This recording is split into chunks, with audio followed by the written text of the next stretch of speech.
Il-Ministru għall-Finanzi Edward Scicluna ta' donazzjoni ta' 13,000 euro lill-Klabb tal-Qdif tal-Università ta' Malta sabiex jinxraw l-ewwel żewġ dgħajjes.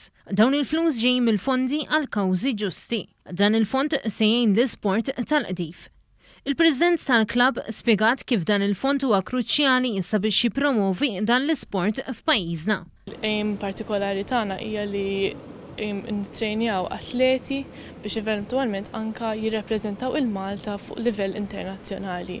Permezz ta' dgħajjes jista' jsir training iktar holistiku milli permezz ta' rowing machines biss u hekk nistgħu anka ntellgħu livell tal-atleti tagħna. Dawn iż-żewġ dgħajjes ingħataw l-isem ta' Tessie u Temi. Dan sabiex jiġu mfakra Tessie Camilleri li hija l-ewwel studenta femminili li gradwat mill-Università ta' Malta u Sir Temi Żammit li apparti li kien arkeologu fost oħrajn kien anki rettur tal-Università. Il-Ministru Scicluna qal li l-isport fost iż-żgħażagħ iqanqal l-interess. Il-fondi qegħdin hemmhekk mhux biss għar-restawr ta' postijiet imma għal inizjattivi ta' żgħażagħ. U hawnhekk nitlob liż-żgħażagħ biex japplikaw għal Good Causes Fund.